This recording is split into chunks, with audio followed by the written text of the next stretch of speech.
Hey, how are you doing? I've been better. I'm a little nervous, but Yeah. I'm okay. Yeah, don't be nervous. Can you? If you need a break at any time or it gets too much and you want to come back and do it even another day, I'm absolutely fine with that, honestly. Okay, thank you. No problem. Do you want to introduce yourself a little bit and just tell us who you are and what you do and just anything you want to say? Um, I'm Jen. I am Marianne's younger sister by 2 years, 8 months, and I believe 16 days. And 6 days, a little bit less than that. And I was 10 years old when she went missing. I was 11 years old when she was found. And yeah, so she's we share the same mom and dad. And, she was just my best friend, my absolute best friend in life. Um, and now I am, a happily married mother of four, and um, I try to spend, my days living as normal as possible. But I am grief stricken daily to this day, almost 26 years later. She does not leave my mind. There's not a day that goes by that I don't. She crosses my mind all day long. I talk to her all day long, especially when I'm going through something sad, especially when I'm going through, some great achievement in my life. Um, Yeah. she's just, it's like she's there, but I can't hear her talking back. And I fight for her in court at anything and everything that comes up. I never let, a court date go by, um, that I don't attend or speak or whatever it may be that is, necessary for our family to be involved in. Um, and yeah, Okay, and I just want to say from me and my whole community, we're really, really, really sorry about your loss because I just can't imagine it. I've got six siblings, and you're so strong doing this. I know, obviously, it's really important for you to keep her memory alive, but at the same time, it must bring up so much trauma for you to do it. So we it appreciate you does. coming on. Thank you so much.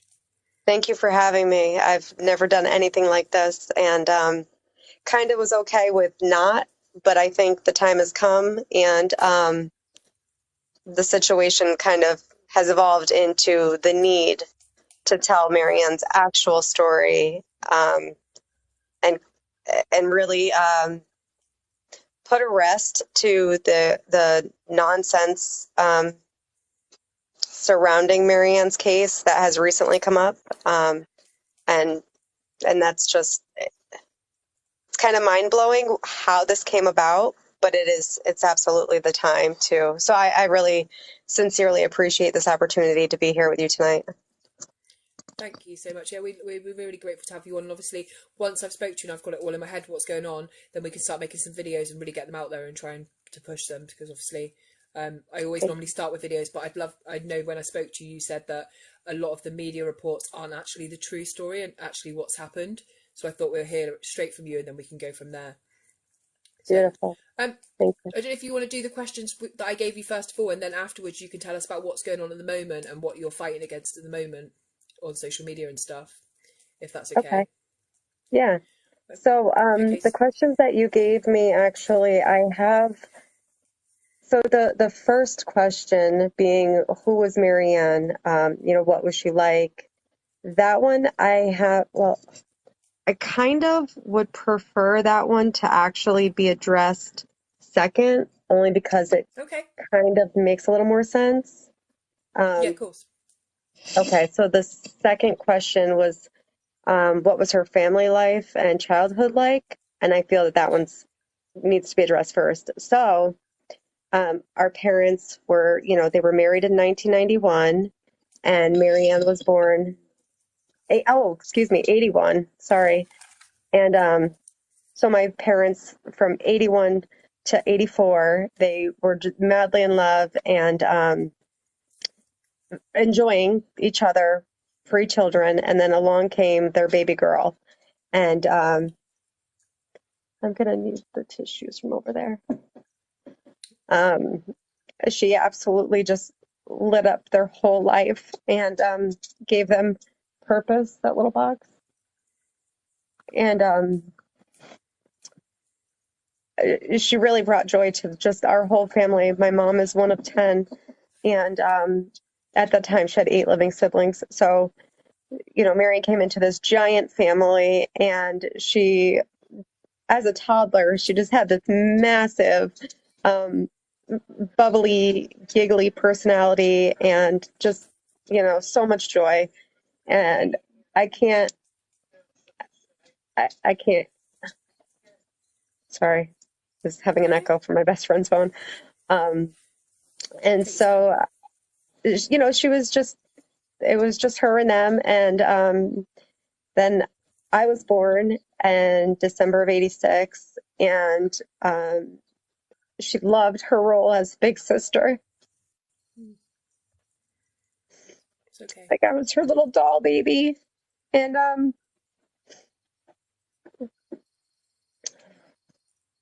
was a little tough. It's fine. Just take your time, honestly. We've got all the time in the world. Okay. And yeah, I guess like she just enjoyed like well, my mom nursed us girls, so she didn't have the opportunity to help bottle feed me. So when it was time to for like baby foods, she enjoyed probably making a heck of a mess out of feeding me. And helping mom change or pick an outfit. And mind you, she was only 2.5 when well, a little over 2.5 when I was born. So I'm sure it didn't go well, but she would attempt to dress me. And, I was born with a crazy head of hair. So playing with my hair and just, I was her baby, her dolly. And then, so when I was 6 months old and Maryann was 3, our dad passed away suddenly at 32 from a heart attack. I'm so And sorry. thank you. And so, my mom then became a single mom of 2. And um, she kind of spent her time, now that we were without our dad, and not so much me because I was such a peanut. I didn't know what I was missing, but Maryann, she knew that there was now an absence, that dad, her daddy was gone. And so as much as like Maryann needed her dad and her mom, mom needed us right back Yeah. to help her through that. So our bond went from just, like mom and daughters to like mom and like we really became her everything more so because now we were helping to hold her broken heart together. And so she really devoted all of her life, even till now, till this day, but she really devoted her life to us and tried to give us the most, loving um, home and try to keep it as normal as possible. And then, sorry. It's fine. So she didn't date for a couple years. It was just Cindy and her girls. And then she did date, and she met a really cool guy. Her brother set her up with a friend of hers, and he was like a really cool hippie rocker dude, and things were cool. I mean, I do have memories of him, and at that time I was probably um, 4 or so. And so I have a little bit of memories of him being at our home and what he was like. And I do remember going and seeing him play live music in his garage with his band. And so he was cool, but him and mom, she's not a rocker, and she didn't smoke Yeah. pot. And oh, I don't know if I'm allowed to say that, but You're fine. so she wasn't like exactly the same. So it didn't work, but were friends. They could definitely be compatible as friends, but not together. And 2 weeks later, after their breakup, she found out she was pregnant. Wow. Okay. And that was her pregnancy with Victoria. And she told the father, and right away was like, let's do this. Let's be a family. Let's raise our baby. And, it'd be me, you, the baby, the girls. And mom said something along the lines like, I, I don't want that. We're better as friends. Let's just co-parent and be friends. And they did, Yeah. and it worked. And, he was there for Vicky, and still, our house was still void of a man, and it was still just Cindy and her three girls. And so, though Vicky had her dad, we still were all growing up without the 24-hour day, 7-day a week father figure in the home. Yeah. And life was fun. Life was really a lot of fun. There was a lot of love and extreme amount of cuddling and tickle fights, and just it was such, I don't know, I can't imagine life any other way. It was just, for me, I look back on my early childhood and I feel genuinely blessed to have had a mom so devoted to her girls She does sound and like to an do it amazing alone. woman. She really is. Yeah. She does sound amazing. I raised three girls by myself. I know what it's like to have an all-girl household. And if we're not baking, they're fighting, they're tickling, they're shouting. There's hormones everywhere. But I Yeah, wouldn't have it any other way. yeah. It's amazing. Um, so yeah, so you can relate. That was life. And she did stay single, and she kind of made like this vow, like nobody's gonna be good enough for my girls. I'm just gonna, it's just gonna be me and them. And well, she did end up dating one more time and had one more baby girl. Well, I'm jumping ahead. She got engaged, and that was pretty cool. I mean, he had a house next door to ours, so he didn't live in our house. So we still didn't have like a stepdad role, still didn't have that male figure. But he was around, and they were engaged. And my mom found out she was pregnant with baby number 4. Wow. And the father, he didn't really want to have another child. He was happy with, he had one son who was his pride and joy, and he was not very excited. Um, Not that my sister didn't turn out to be super special, because she is, but he Okay. himself was just not interested. So he said, well, we could be married and together, or you can have the baby. And she said, well, I'm having my baby, and get out of here. It was over. So now she was single with 4 girls. And she's always, to this day, it's just been Cindy and her girls. That's just Well, who she's known for, is, and that never changed. She never had another serious relationship again. Um, and she put us first. And that was for a few reasons, but primarily to keep us safe, that she was yeah. not going to put a man in her household with her girls, especially now having 4. That was, she was protecting us. And, so she really made a huge sacrifice to spend the rest of her life alone for us. Yeah. And so that can kind of lead into who Maryann was, which was your first question. Yeah. Um, Growing up, she was an incredibly um, loving and caring big sister. And she had this bond with her mom that you could just read it. Like, they didn't even have to be talking, but you could just see their love for one another.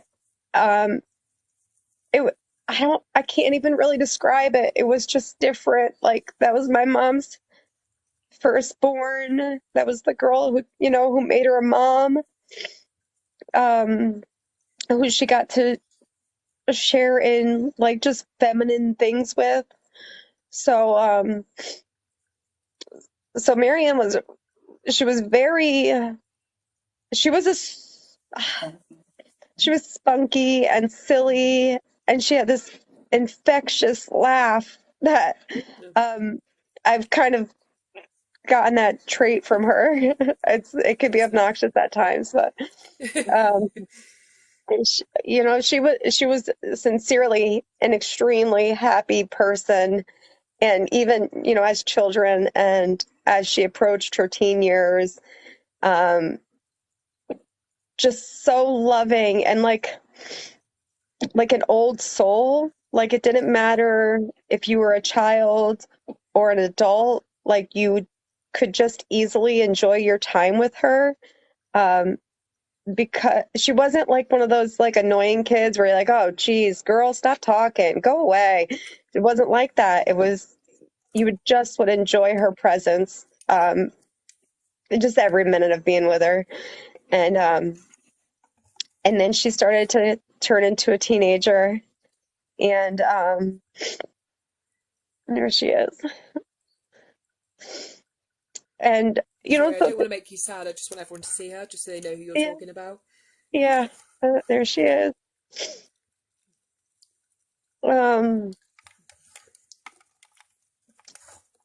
so yeah, as she became a little bit older, that void of not having a dad, um, it started to become like, like more of a thing as you reach adolescence. Like, um, there was an attention that, like, granted, we had fantastic uncles, um, Yeah. who really, they were there, and they just, I mean, our uncles, I mean, they weren't with us 24/7, and they're not our dad, but they were the males in our lives, but it just wasn't a dad. It's not the same. And so I think as Maryann got into her teen years, I feel like she started to, actually, it only started just a few months before she died. Literally, she died in October.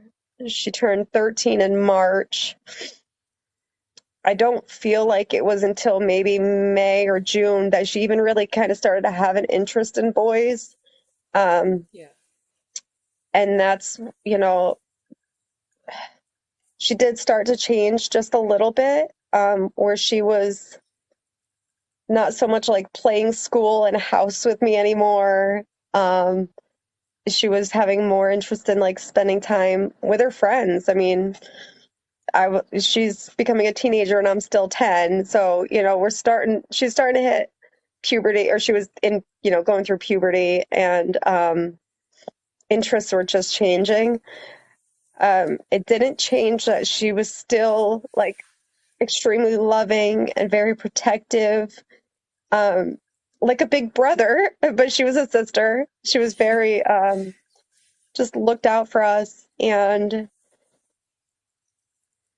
But she did start to spend more time, you know, out of the house and with other friends versus spending all of her time playing in the backyard with me. But it Yeah. didn't take away from her being, sweet and loving and a big sister. She just wasn't in the home every day.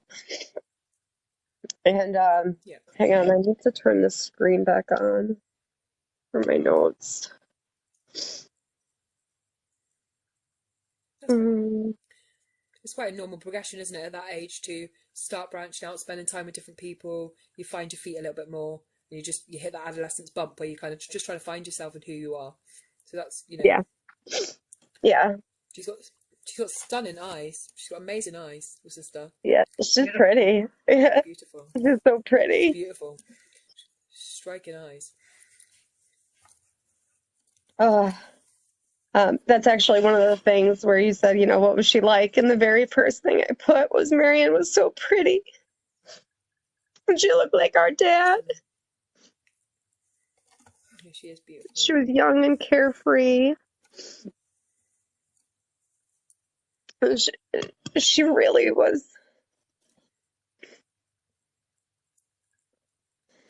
You're I doing think really, she really really good. enjoyed. What's that? I said you're doing really, really, really good. Just take some time, take a few breaths. You're doing Thank you. amazing.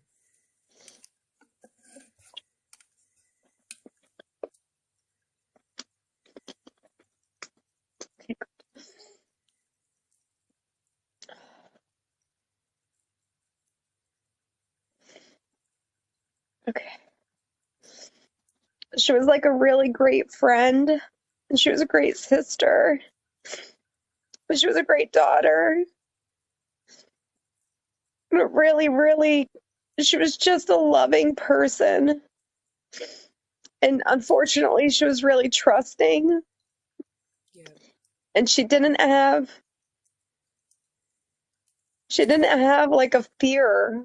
There was like she was like fearless, and I mean the girl wasn't even afraid of the dark. And like we lived by the woods, and I remember um the spotlight in the yard would come on and light up the woods, and I would be so spooked. And I don't necessarily know what I was spooked by, but it was just like eerie. Yeah. And and even when she was maybe 11 and 12, she would always just kind of like there's nothing to worry about. Like the house is locked and mom's downstairs, she's protecting us. Like there's nothing to be afraid of. And unfortunately that carried on into the fact that she didn't really have a fear of no stranger danger. She didn't. Um, I don't know. I think that she unfortunately probably just had, because of who she was, um, I don't think she realized that not everybody was a good person. And, we were raised with all good people. And, everybody we were ever around was loving, generous, giving, thoughtful. And I think that unfortunately she just felt like that's all there was in the world, that, you know, Yeah. bad guys didn't exist. We didn't even grow up watching scary movies and horror and, like that didn't even happen. So, um, I don't even think that she realized there could possibly be anything other than happy and happy-go-lucky and positive people. Unfortunately, she was kind of like blind to what was really Yeah. out there because I guess we were sheltered from it. I don't think intentionally. I think it was just because we were surrounded by good people. And Yeah, it sounds like that. It sounds like your mum protected you and kept you so safe and happy at home that she kind of like all she knew was like girly things, stuff like obviously no man in the house, and she just didn't, and that just proves how much your mum did raise her to be just, do you know what I mean? Just to feel so safe at home that even things like the dark and the woods just didn't seem like they could hurt her. right, exactly. Oh, Thank you, April. I feel a little bit sick to my stomach. You okay? Yeah, I'm a little bit nauseous, but this is typical of my emotions when thinking of everything that happened and everything she missed out on. I know it must be awful. Babe, will you turn that off because it's kind of hard to hear? Hang on one second. Yeah, just take your time. We've got all night if you need all night. Just take your time and just take it at your own pace. You're doing really, really well. Okay, thank you.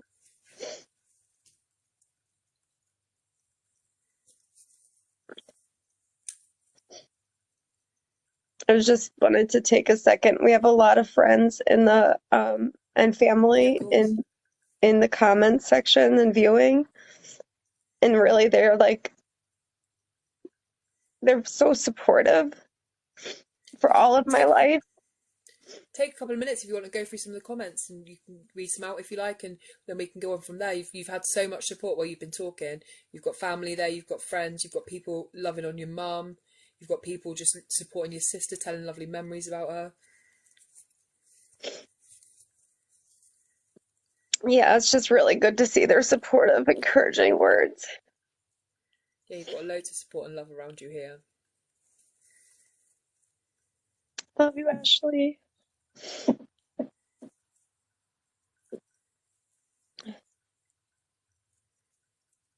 Yeah, they're commenting. I don't want to just miss all of them because I could just keep yapping away. Uh, Yeah, everyone's been so supportive. Yeah, and they're sharing little memories and just little blips. April, thank you. Sammy Joe, thank you. How about Vicky? I don't know what that was in regards to. She's probably So not here. I love things like Donna put, she used to put barbecue sauce on her mashed potatoes and dip her nuggets in it. And just little things like that just make every single victim so special because that's what we concentrate on here. Like, I love to hear about the victim, who they were, what they were doing, where they went to school, were they funny. Like, it should be about so much more than what happened to them. And, like, it's so much more important than that. Yeah, oh God, she would do she had weird concoctions with her food. She loved Italian dressing on everything. And I'm trying to remember, there was something that she would eat with Italian dressing, and I thought it was so gross. Oh, her spaghetti with pasta with Italian dressing or with pasta sauce. Like, why are you doing that? It's so gross. It just didn't make sense. Um, uh, whew. All right. My stomach is starting to settle. I'm starting to feel a little bit better. Oh, there's so much love and support. Thank you guys. I'm really, really thankful for this opportunity.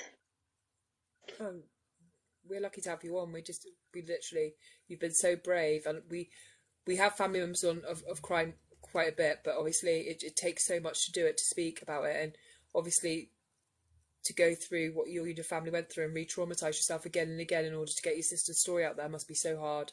And the things you're going on at the moment Mhm. with your other sister, um, so you're having to Yeah, deal with the grief as well as having to stick up for your mum and your family and everything. You shouldn't be put in that situation. You really shouldn't be. yeah, it's really unfortunate because this whole our life has already been this is a tragedy that it doesn't go away. You know, if I had lost her in a more natural way or even in an accident, then I guess it would be a little bit easier to heal and like overcome or whatever you want to call it. But this is like being yeah, we can't accept it because of how horrific it was and how how sad it was for her. And like you can't help but think of her. I think of how scary it was. And and then we just try to live our life regular and get through this. And then at the same time I'm now having to defend things that are so disgusting and so far from true.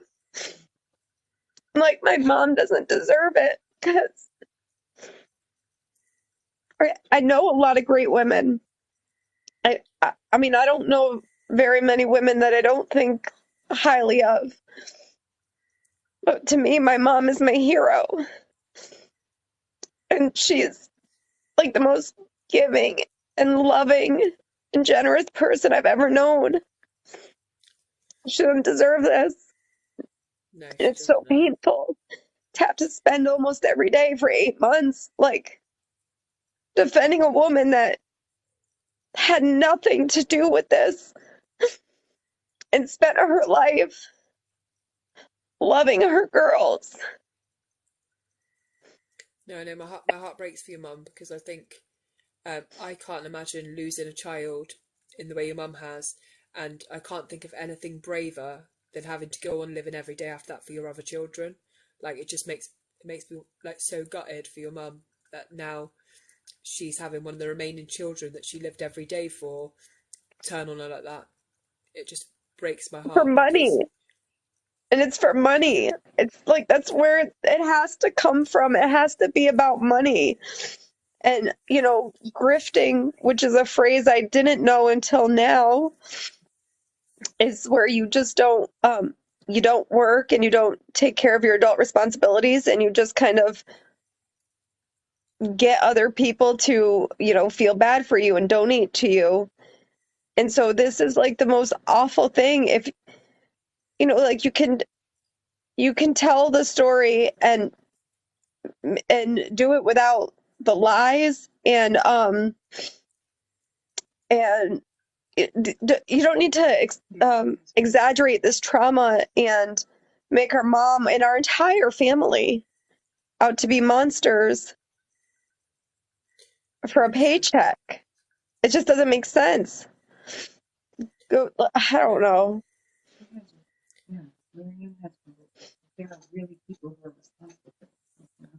Right, this whole thing that there really is 8 people responsible for ending her life, and every person that's gotten dragged on TikTok has spent 26 years almost grieving and supporting and fighting for justice and in the courts, not on TikTok because that does nothing. And now to see everybody, I mean, everybody for the most part is like not exerting too much energy or even worrying about it too much. They're like, let her talk. It's just talk. But I feel like they're all such great people and they've all been there for us my whole life, but they don't deserve it. And I can't just sit back and let this kind of stuff go on because good people should be defended. No, 100%. And, I think. Carry on. Sorry. I don't understand how she's not putting her energy into, do this productively. If you want to tell the story and have sympathy, why can't you just keep it with the real 8 people that really caused our lifelong trauma?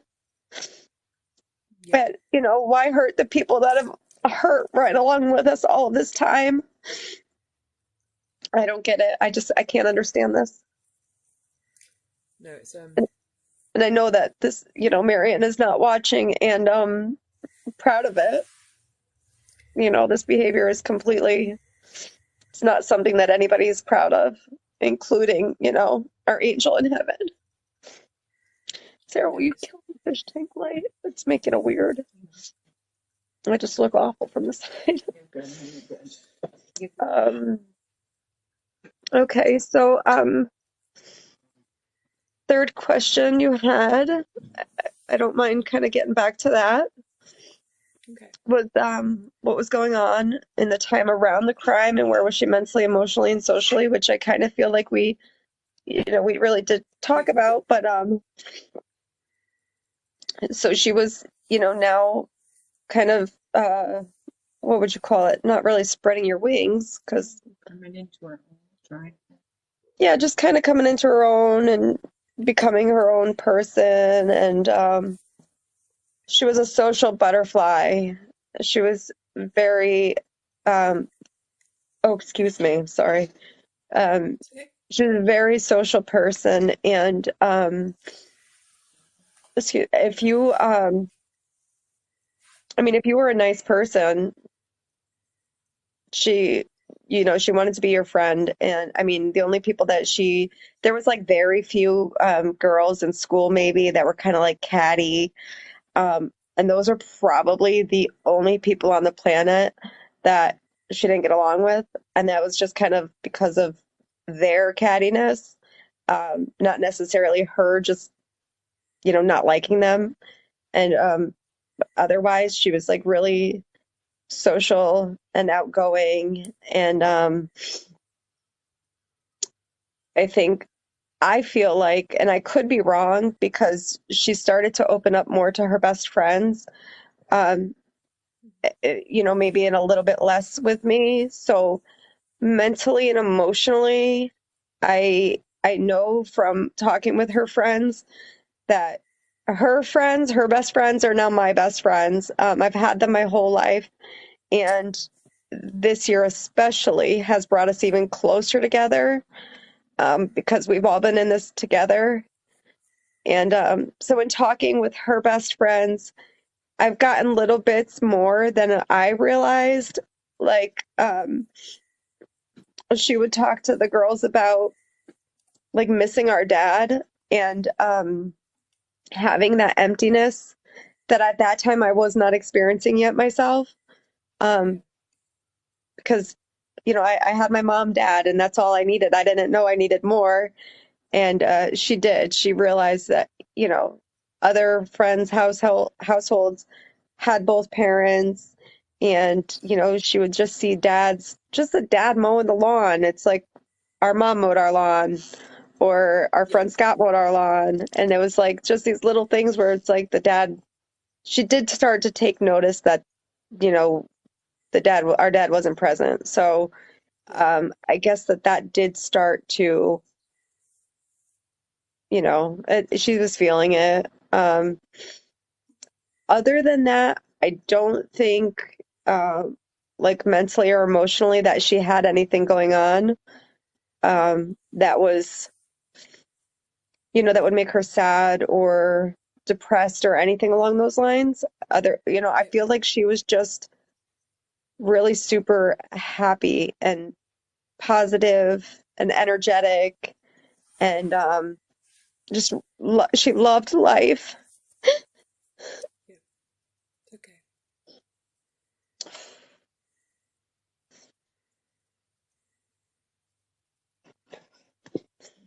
Which is really why it's so unfair that they took it from her.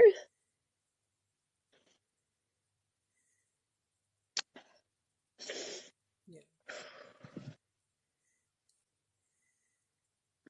Did she do well at school? Did she do well at, was she in school and she did well at school and she like kind of was academic or sporty or No. um, no? so academically, no. Maryann had ADHD, and Okay. it was untreated. And so, you know, and we can't even, it was not diagnosed, but now as the mother of four, three of which are diagnosed with ADHD, including myself, Okay. now I can look back and see exactly why she struggled the way she did, especially when she got to middle school and there was multiple classes to juggle. Um, it is quite obvious that that was the cause of her struggle. So academically, no, she wasn't so good. But just Okay. because she couldn't focus, and she was so Yeah. talkative and social, even in class, and the teachers, I I ended up having a few of her teachers, and then as an adult, I have since spoken with teachers I've bumped into, and they would just say the same thing, like she was just so social, and if we could have just kept her to zip her lips and put her nose in the bug, it would have been great, like things along those lines. But she just was too social to do well. Now, prior to middle school, when it was, elementary school, when there's only Yeah. one classroom all day, she was a lot, more well behaved then. But there was just a lot less going on in the school day. So, um, I don't really recall her, she wasn't like on any sports teams, or she wasn't athletic.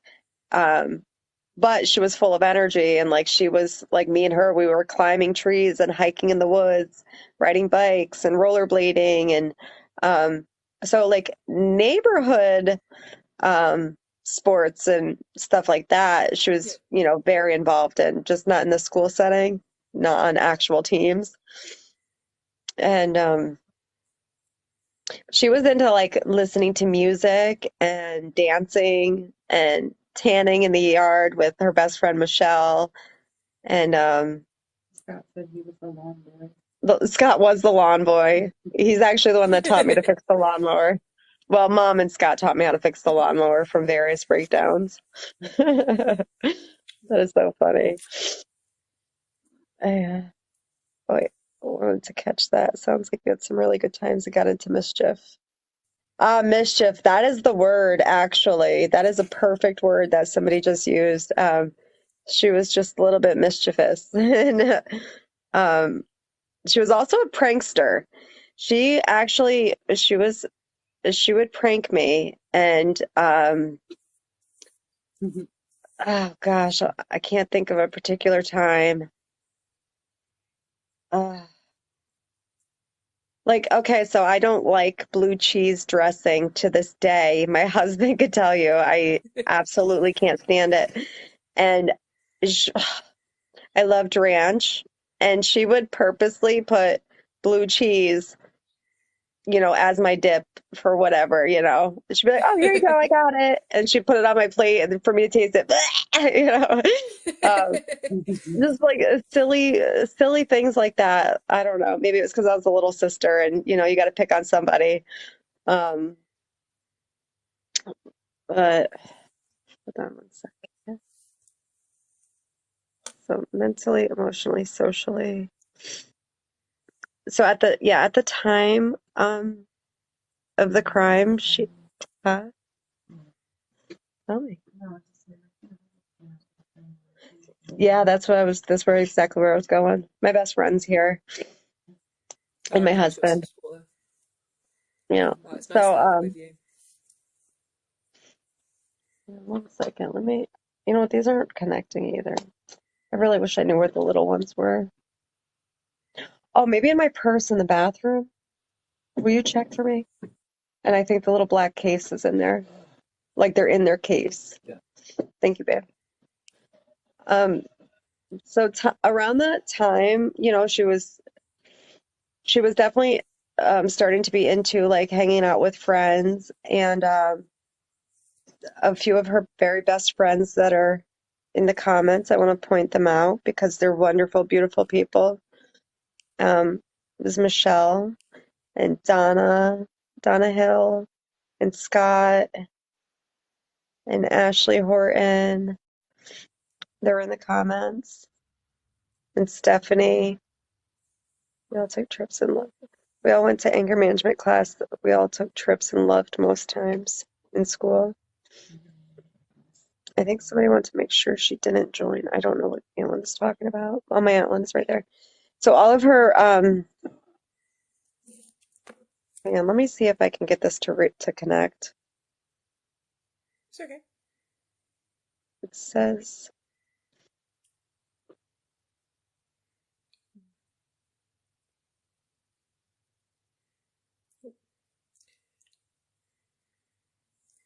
Just bear with for a minute, guys. oh, there I am. Can you hear me? Yeah, I can Yeah, hear you're back. you. There you go. Where's Yeah, this you're guy back. talking? Sorry, that was me that come Okay, from. I've got that gone now. Sorry. that one's Yeah, not take your time. connecting.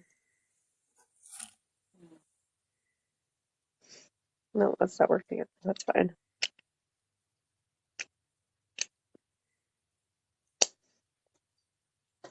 So she was just kind of going from like a little girly girl to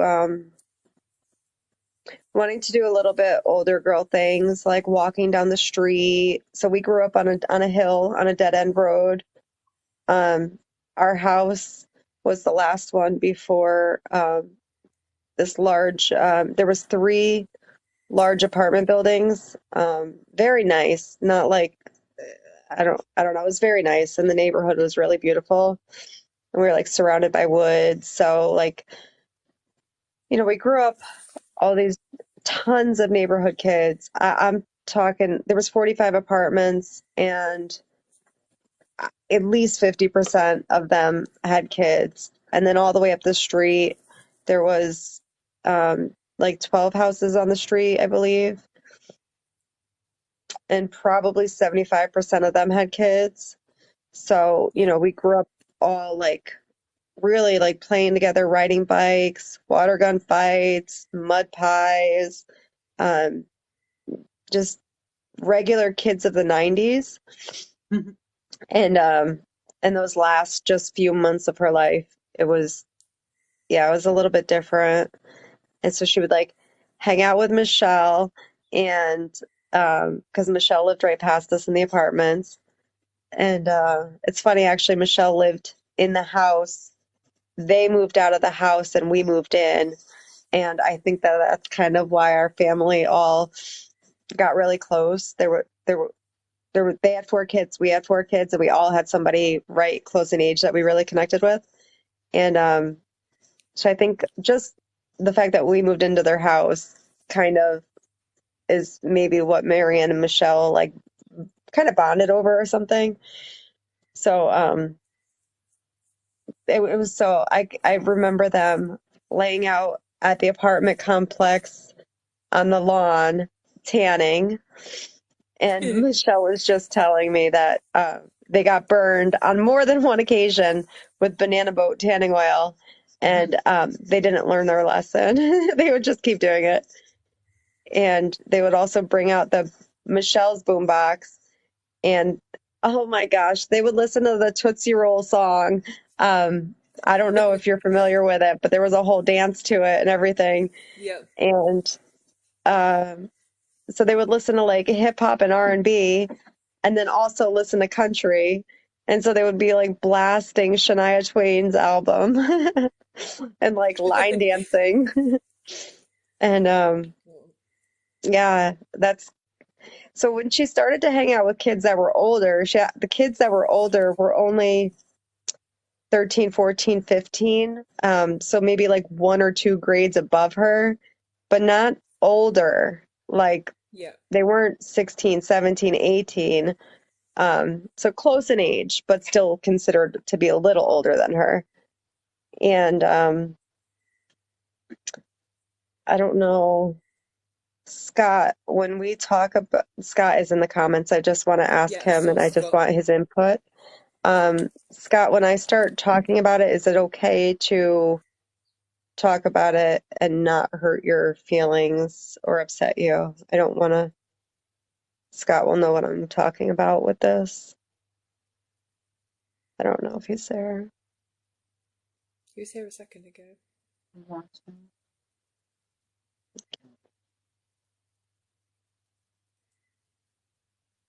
So if Oh, there's he's here. anything, It's okay. All right. Um, so Scott had moved into the neighborhood, and he and Maryann and Michelle were all super close, and they were best friends. But when Scott moved into the neighborhood, his dad had just passed away, and he was 12, and he had an older sister who, I'm not positive of her age, but I'm guessing like 15 or 16. And Yeah. and she was also Maryann's friend. She was probably the first friend of Maryann's that was at like that age group, like the next age group. Um, and so Scott was, and his 2 older siblings, having just lost their dad, they were really close. And so some of her friends, were also his friends, even though he was like the kid brother. Like, he was the younger one in that Okay. bunch. But oops, sorry about that. Knocked it off the It's all right. stand. Oh, goodness gracious. What am I doing here? It's okay. It's normally me. Okay, sorry. So let me think, because this next part um does lead into the crime, and I want to be sensitive about it. So um so Scott and his siblings were going through some things emotionally, very emotional. Like, it was hard for them having just lost their dad, and they lost him in a pretty tough way for kids. And so that left them with Yeah. confusion, and and then they started like smoking cigarettes to kind of, not to be cool, but because, the adults around him that were hurting, they were cigarette smokers. So that was like a little thing that, well, if they're doing it, you get stressed out, you smoke a cigarette. So then, he and his siblings would do something like that. And then, Yeah. like drinking beer. I don't know. Am I allowed to say that on live? Yeah. You're fine. Okay. Yeah, you're fine. Um, So it was like just not, they were not like wild and out of control, but they were doing the next thing. Um, Just experimenting and just finding their feet and experimenting, that's the word, just like correct. sneaking around a little bit. We all did it. We all did Right, right, it. right. Yeah. So that was kind of, starting for them. And for them, it was experimenting not just for fun, but also to um, dull the pain that they were going through, you know? Yeah. And their mom was really hardworking and she was really brokenhearted. And, so that family was going through a lot. And then, um, Yeah, Scott, can I'm you guys sorry for keep your an eye loss on as the well. comment? Mm-hmm. Okay. I'm just keeping, I just want to pay attention Good. to comments. Okay. Um, so his sister and brother, being a little older, had a little bit older group of friends. And no, mind you, this was a dead-end neighborhood, and our house was the last one before the apartments. And Okay. the first apartment building driveway, Yeah. um, Don't get this right. well, you're looking at me like I'm supposed to, is everything okay? Yeah. Oh, okay. Um, so they would have like these little, they would hang out in the parking lot that was nearest to our house, and it was close. Ow. And that's kind of how this group of 8 people ended up in our neighborhood, Okay. and like right there, um, steps away from our door. So they would come over to hang out with Scott's siblings, and Maryann would be hanging out with Scott, and then ended up introduced to them, which I just want everybody to know, like, Scott holds an extreme guilt over her being introduced, and that has hurt his heart all of these years. And that's why this part is so, um, this is a tough part to be talking about, especially with Scott in the, watching, because, I know that it hurts.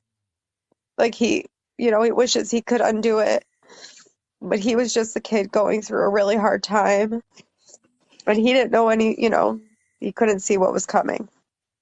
Oh, So, 100%. 100% um, agree with you. Obviously, he couldn't have foretold what was going to happen, and we can't blame. He was young himself, and obviously, Of course. right. the only people who are at fault here are the people who committed the crime. That's the only people that can be blamed for what happened. All love here, Scott. Honestly. Yeah. Um, so I'm gonna just like sidestep for just a quick second because this part Okay. was really important where Yep. the nonsense that's been talked about on TikTok where, Maryann was um running away and that's how she met them. And, that's so far from true. She met them steps from our door while hanging out with her best friends from the neighborhood. Um, she didn't go anywhere to meet them, but Yeah. right there, you could see the parking lot. The parking lot was on the side of the building towards our house, and I mean, it was right there. Um, so, she wasn't a runaway. And runaway would be her and Michelle, or her, Michelle Scott, her and Scott, whatever, just like walking down the road, which was, how far is the road? An eighth of a mile. It's such a short road. Like I said, there's only maybe 12 houses on the road. So they would like running away would be going down to the stop sign, which was just down around the corner. Um, and yeah, she wasn't running away to these people. They were unfortunately right there. And so I hope that clears up that question for some people, or just Yeah. helps them to better understand that she met them right there. And hang on one second.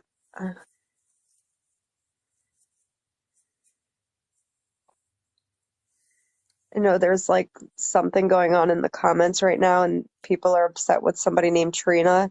I'm hoping it's not one of my best friends. It is Trina. Oh, it is Trina. Okay. We Yeah, have it's just a there was a misunderstanding. there there was a Misunderstanding? pro yeah, there was people coming in laughing, and then we blocked them. My mods are really quick, and then she laughed at something you were saying, like laughing along with you, and they muted her. But I unmuted her very quickly when I realised that when Oh, everyone else vouched for her. It was just my okay. mods are right on it because we always work with victims of Yes. crime. Like we just anything bad, we're just like you're out.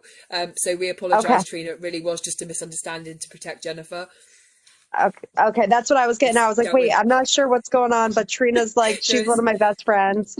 That's no, it's Scott's dealt with. baby mama. Sorry. She was just laughing Good. along with you at a Yeah. memory you said, and then Yeah. everyone else was like thought it was that it was. I think they thought it was your sister coming in to cause trouble, Oh, no, so no, no. they just blocked. Okay. Okay, But good. No, she's all she's unblocked. We are sorry, Trina. okay. There we go. Um, let me get back to the bottom of those comments. All right. So, oh, you know what? I closed this up and I didn't mean to because it's your questions and I am keep popping back on. Hold on. I had to reopen the computer. That's fine. Yeah, we are sorry, Trina. It was really it was just a mistake, and we corrected it as soon as we knew what was going on. Okay. Trina's tough. She'd be on anyone harassing Jenny before the mods. Yeah. Trina's got my back. Trina always Yeah, bringing the damn drama, says Scott. That's so funny.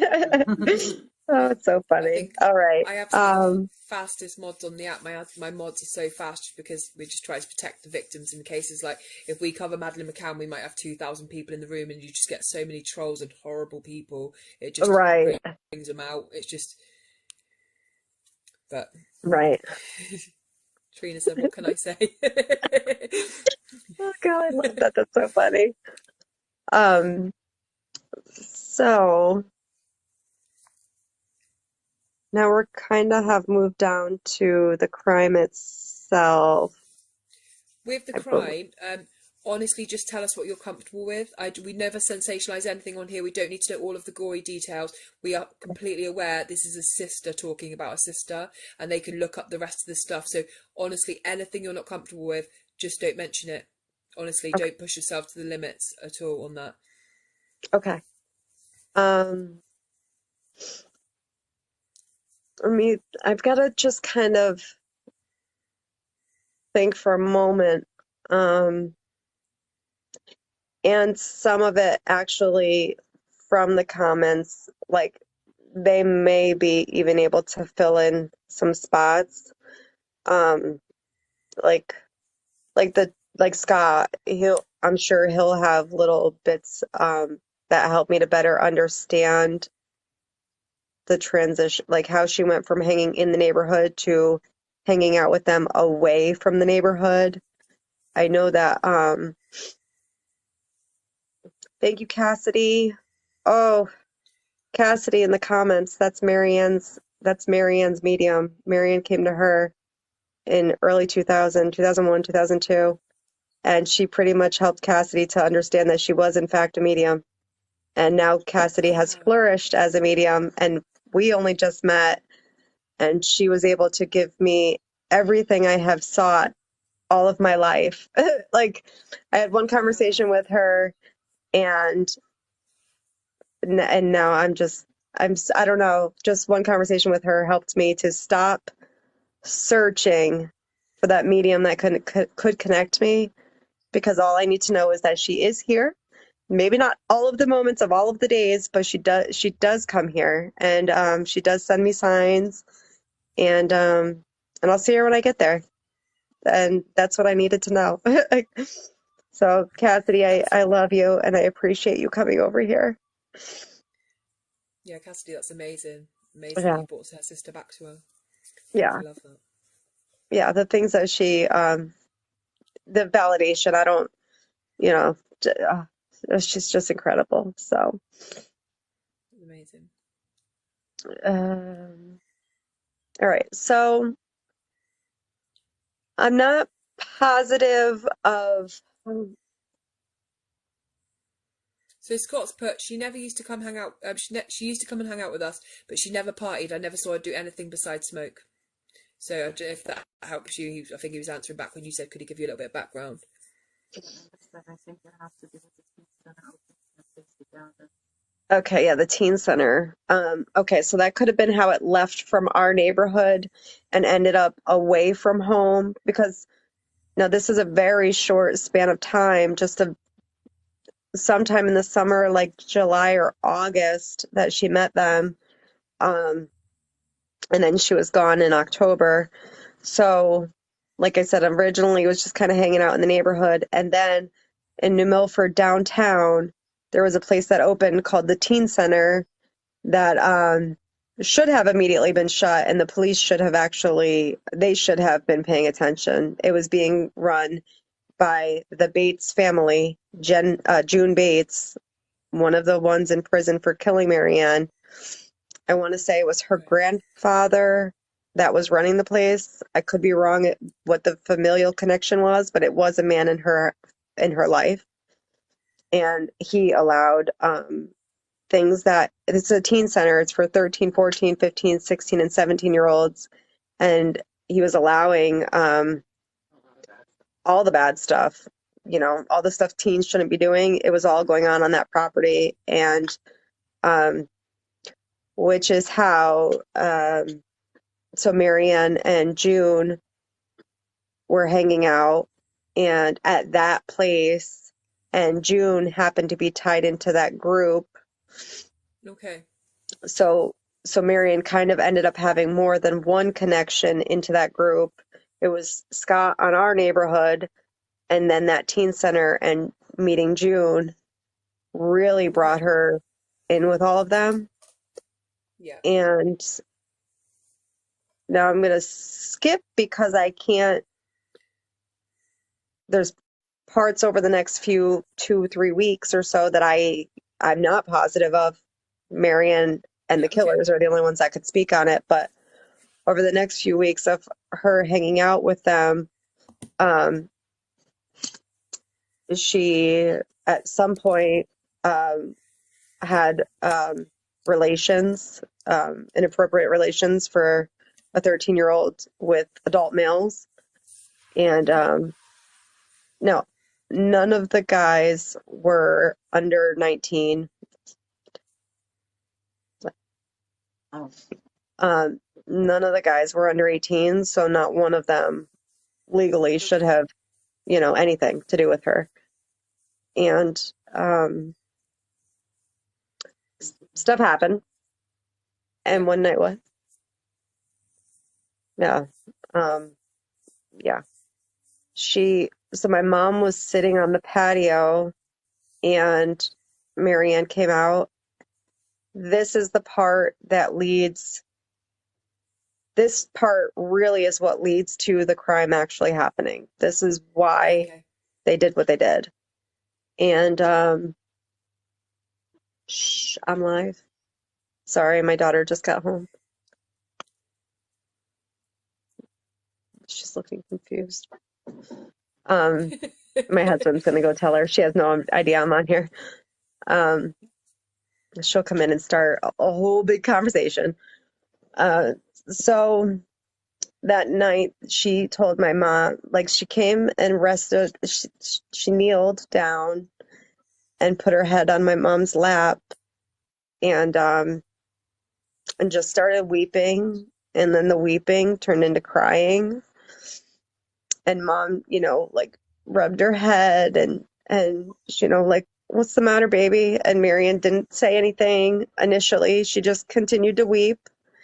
And I think at that moment, she must have been working up to having the courage to tell her that the most adult thing that had ever happened to her had happened to her. And so yeah, she wept for a minute, and then it turned into crying. And my mom said, like, baby, you could tell me anything. You could tell mommy anything. What's the matter? And I don't know, Mom never told me, but I feel like she must have known because she had found out that Maryann was hanging out with an older group of people. Yeah. So she knew something, was coming, and she had to. So Maryann, she did tell her, you know, like, Mom, I did this with these two. I feel so dirty, and I just feel disgusting. And she continued to cry. And Mom, told her, like, honey, you don't have to feel dirty or disgusting. You've done nothing wrong. And she let her know they took advantage of you, and they're wrong. You're not wrong. Yeah. And questions were asked, like, was it against your will, or was it I don't know that she knew the word consent, so it was kind of described to her, like, were you a willing participant or were you not? Because we need to get to the bottom of that, Yeah. and so Maryann explained that, yeah, it wasn't against her will. And so the mom said, well, you shouldn't be feeling the way you're feeling because, um, they shouldn't have done these things to you. And what they did is still a crime, even if you were willing. You didn't know any better. And, Maryann at that time had no idea that it would make her feel this way later. And, and Mom just wanted her to know, like, she didn't need to feel that way, that they should be punished for making you feel this way. And, like, you were taken advantage of. You're a child and they're adults. And so she, Obviously Sarah at made up 13 how old she was. she wasn't old enough to consent.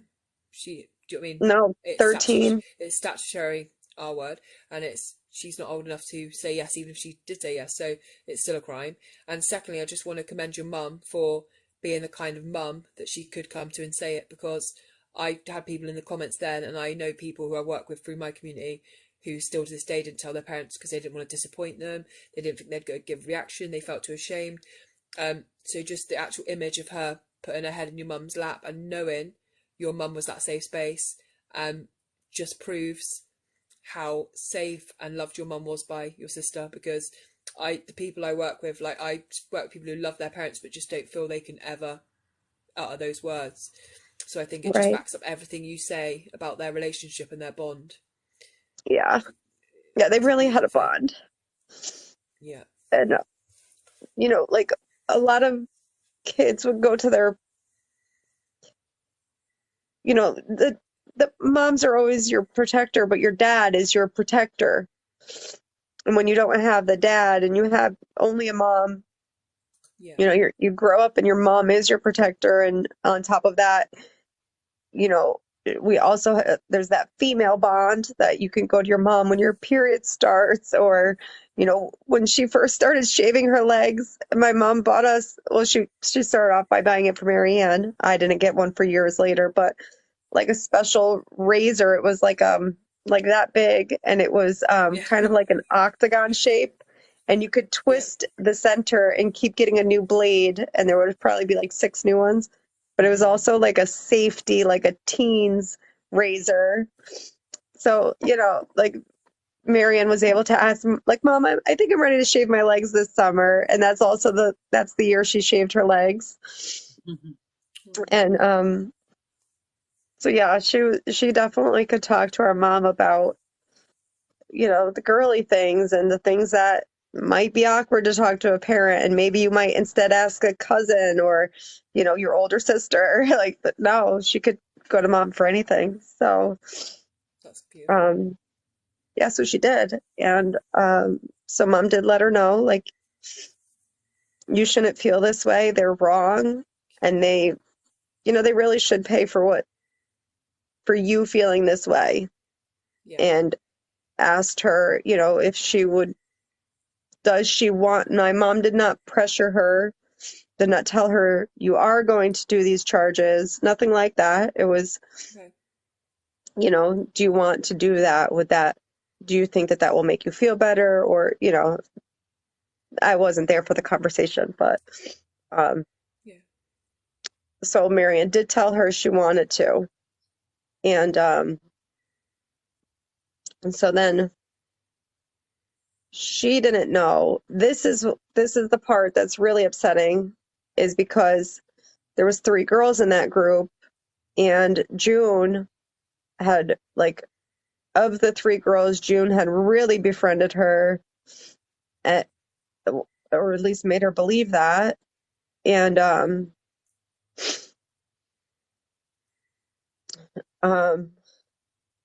lost track a little bit. So Maryann told June her intent, Okay. and which June then passed on to the group, and they found out um, actually before the first time Maryann ever went to the police. It was already then became knowledge of these people, what she was going to do. So um, when she went on October 17th, it was a Friday, um, she went to the New Milford Police Department and spent a few hours there. Yeah. First, it was initially the giving a statement verbally, just helping the police to understand entirely. And then from there, then you do the written part. Excuse me. And the written part it's more time consuming. And, so it started to kind of drag on, and she had ADD, so, she was kind of like, all right, I'm over this or whatever. She just didn't want, well, she had cried a lot. I know this to be true from the detective, this is knowledge of what happened there, that it got hard on her. And he said, like, why don't we stop for the weekend, and, we'll pick up on Monday after school. He made arrangements to pick her up from the house. Didn't even, Mom didn't even have to drive her down. He would just come get her. It was the detective. Okay. And so that's what happened. And that's why her statement never got finished. Now, that's another issue that I have with the way the story has been told over the years, and the way people get the story wrong, is that she wouldn't cooperate with the police. And that's 100% not accurate. She Yeah. was. She was just worn out, and she was a 13-year-old child, and she needed a break. She needed Yeah. the break in between. So, um, yeah, so, right, she didn't get the chance to finish. So, he brought her home, and for her, well, so the detective, she had made arrangements, like, she was going to go home, and then she was going to go back down to the teen center, and then she was going to spend at least the evening with June. And we didn't know that hanging out with June meant really hanging out with these different guys. But so as far as we knew, it was going to be hang with June, weekend, whatever.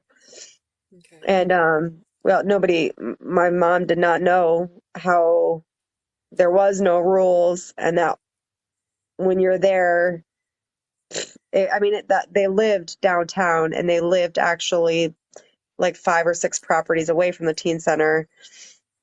And so she was just smack dab in the middle of downtown, basically, and with no rules, and secretly doing things that Mom wasn't even aware of. Like, Mom didn't know that she had started smoking cigarettes. And to this day, nobody has ever confirmed or denied. Like, we have no knowledge if Maryann ever even one time drank alcohol. We don't know. Um, Okay. we don't, I don't recall ever hearing that she even ever smoked pot. I don't remember. if that ever happened. I do know that she smoked cigarettes, but anyway, so she was,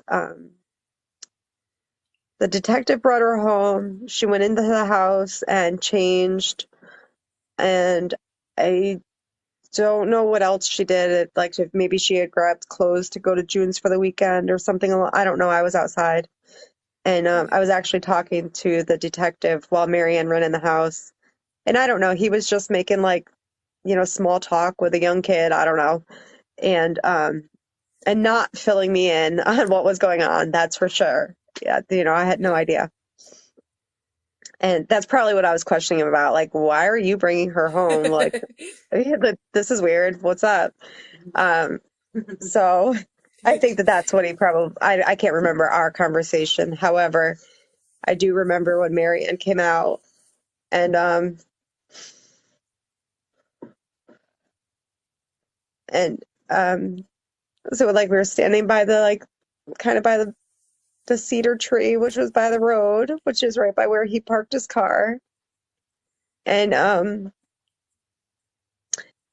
like the last couple weeks or so that when she would leave the house, she wouldn't necessarily like give me a hug and a kiss and take the Yeah. time, to say goodbye. She'd just be like, all right, guys, I'm out of here and gone, Well, maybe not with mom because she always kissed and hugged mom goodbye. But as far as like the smaller siblings, it was like, all right, bye. Yeah. And this time she hugged me with both arms, not just like a one-armed hug, but like a full-on hug. And she kissed me and she said, I love you, baby sis. I'll see you when I get home. And then she never came home. I'm so sorry. I pictures those moments.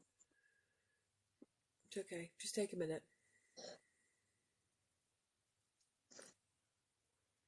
I know. I really am thankful that that was our last interaction, though.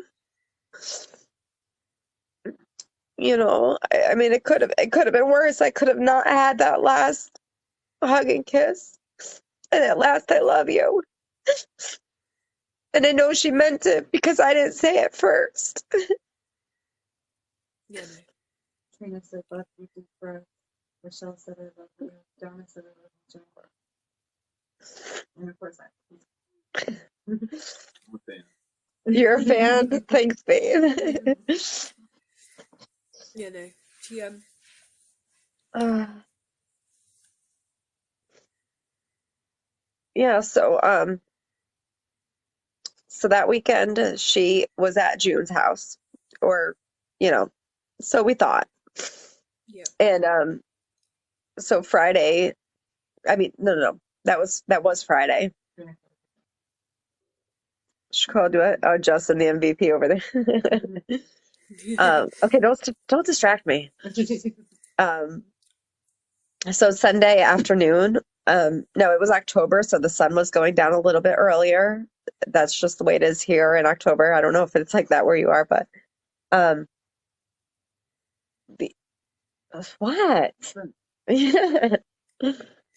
Uh, he's like, what, babe? What are you talking about? Okay, so anyway, it was October and it was like the evening, and I think the sun had like, or it wasn't even like late evening, but maybe a little bit later afternoon. Like I could be wrong, but I'm guessing maybe like 4-ish. And so mom got a call from Maryann from the payphone. She called her collect. I was like, Mommy, come get me. Um, Now this part, Aunt Linda would better know the last what that call was. And I think Aunt Linda, I feel like mom, I think Aunt Linda was at the house or something, and I don't know. Like she got on the phone and stayed on the phone with Maryann until mom got there or something. But I could be wrong. Anyway, mom left the house. She could hear them while she was on the phone with her. She could hear them yelling at her, like you bitch, HWHORE, like just nasty things. And my mom wasn't really aware that nobody was aware, of course, that June had told everybody about this police report. And I guess not we, but Mom and Maryann probably just kind of thought that was, secret and safe with June. And it turns out that June instead spent a few days conspiring with that group. And even over the course of that weekend, the plan was already in action, and June knew the plan. And yet she still spent the weekend with her. And then somehow on Sunday, it went from her hanging out with Maryann to her hanging out with the group and them all taunting her and terrorizing her on the green and scaring her, whatever. So, Mom, no, not me. I was on my way to Big Y to go shopping. Okay. All right. So, Mom swooped down, got her in the car, and they took off. And when Mom got her, nobody was right there. She didn't see them. Okay. So she said, no, she was a single mom with 4 kids and money was tight. And so she figured since she was down off the hill and just to save gas, she also needed to go to the grocery store. So she zipped across the bridge in town and went right to the grocery store and had no idea she had been followed. She learned that later.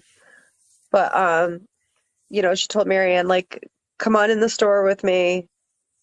We'll just grab a few things and be on our way home. And Maryann said, no, I'm tired. My feet hurt and I'm cold. Like, I just gonna sit in the car. And, they did have a conversation for a few minutes. And so then Mom went into the store and, just a few minutes later, not very long at all, Aunt Linda came into the store and Mom said to her, like, oh, did you see Maryann in the car? Or like, did you say hi to Maryann in the car? And Aunt Linda was like, Marianne's not in the car. Or no, like, oh, where'd you park? Or something along those lines. Or Aunt Linda said, like, hey, I saw your car, knew you were here, whatever. Turns out Aunt Linda was parked like 2 or 3 cars past my mom, or maybe next to her, but she was right there. And so that's when Mom said, like, oh, did you see her? No, she's not there. Well, yeah, I left her in the car. She didn't come in with me. And Aunt Linda was like, Cindy, she's not in the car. And that was it. And she was just gone. And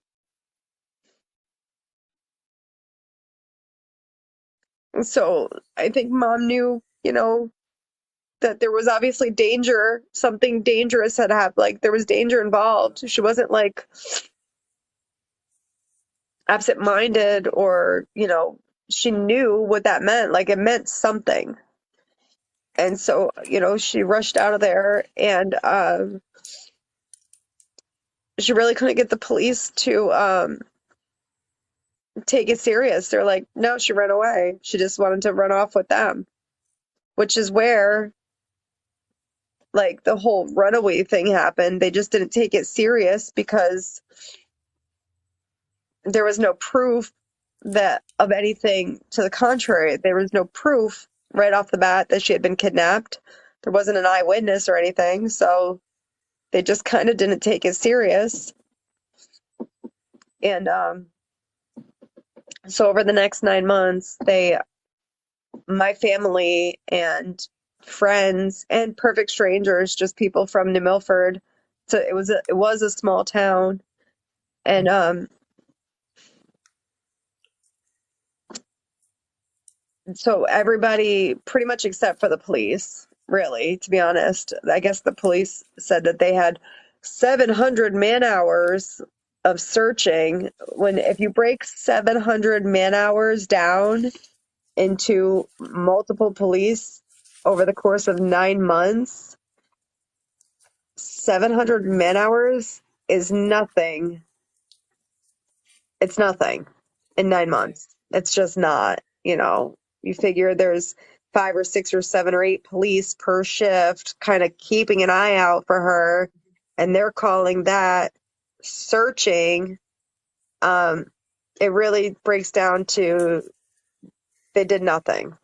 They didn't look for this girl, They assume she was and they just assumed like she had left the car and was at a friend's house, and kind of left it up to my family to go knocking on doors like, is Maryann here? And then our family put up flyers, reward posters, or missing person posters, and they just kind of weren't involved.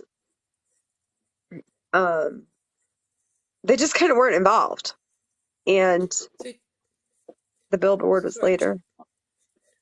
during the time she was missing, did your mum know that something had happened? Did your mum was quite aware that she would have come home if she could?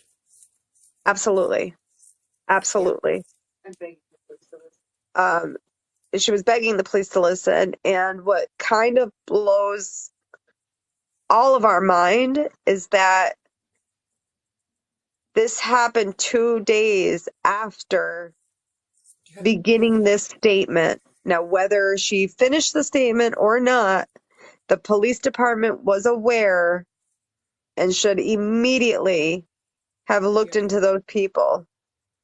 They should have beat their door 100%. down and say, "Where is she? What have you done with her?" It would have been common sense. You know what I mean? It wouldn't take a rocket scientist. They wouldn't even listen to my mom when my mom was saying how she heard them taunting her, how they were yelling at her. Like, they just did nothing. It just didn't matter. But the Milford It doesn't police, make any sense. no, it doesn't. Makes It was the shoddiest police work you could imagine. Like, just terrible. Laziness, just awful. Um, The whole town knew they did. the whole town knew. The whole town. Exactly. For all 5, well, during the 9 months, nobody really knew for sure. But Yeah. so then, so then fast forward to the next July. No answers. We have no idea. Our family has searched. Um, like, I'm talking like walking down train tracks, even abandoned train tracks, to abandoned train cars, checking in those, going in abandoned buildings, and going in crack houses. Like, my uncles literally went and like invited themselves in, not knocking on the door, nothing. Like, just open up, went in, and like, "Where's my niece? I heard you know where she is." And these people were like, "No idea, dude. She's not here." Linda said the And cops, I'm going to interrupt. Linda said the cops said, "Linda, take your sister to a mental health services. She needs lithium." I remember that happening. They did when mom was that's in the comments, when mom was pleading with them. She is not a runaway. She's been taken. They told my aunt Linda, "Take your sister to, the hospital. She needs to be put on lithium," because she was going crazy searching for her kid and just begging to be heard. And because the police would not say that she's not a runaway, that there was some kind of crime suspected, the news stations would not run her story. Cover it. No, they won't know So, if it's a runaway. right. It's, So I just that's don't. why yeah, Sorry, you carry on. I don't understand how her last interaction with your mum was phoning saying, "Come and get me," with people screaming abuse at her. She had just filed a report for 2 essays against her, and they didn't for 1 second think, "Let's go interview the people or get to the bottom of this situation." Like, it doesn't make any sense. She was a 13-year-old little girl. right. And it's obvious that the circumstance surrounding it is quite obvious, Yeah. where they needed to at least start. Like, I don't understand it. We'll never understand why they did what they did. Um, so hang on one second. Um, so during the 9 months of the family searching completely independent of any law enforcement's assistance, so that school year ended up really tough for me and my two younger sisters, because of our families, their need to keep us safe, and also their need to have all of their time had to be devoted to finding Maryann. We went to go stay. Me and my sisters went an hour away from home. We were out in the country. We were kept safe from, because nobody knew. There was so many rumors like, oh, this gang of Jamaicans stole her and, stuck a knife in her leg when they threw her in the back seat. I remember that rumor. And, oh, she's not coming home because she's pregnant. And just like all of these rumors. And with nobody, my family was like, are the kids safe? Are the other kids safe? Like me and my other sister, are we safe, or would we be next? So they sent us away to live with my aunt. So we did eventually come home and went back to school. And then it was July. And because of how screwed up the school year had been, I had to go to summer school. And I had this bus driver, Barb, who this one day she was so excited to tell me about her and her husband's jet skis. And they were going to go out on them like that evening or over the weekend or whatever. And then, like, the next school day, Barb wasn't there, and I didn't know why. And it turns out that Barb never came back because the night that she went out on the jet skis with her husband, um, she's actually the one who found my sister. And yeah, she just thought as she was coming up on her, she thought there was like a log in the middle of the lake, like a large piece of a tree. And so she went to swerve around it, and it tumbled, and she could see blonde hair coming out the end of the log. And that's when she immediately understood, well, what she just discovered. And so I later ended up working with Barb later in life as a bus driver, and we talked about this, and I got the chance to give her a hug, and we cried, actually. We cried at work over it because it's never left her mind. And so my bus driver found my sister.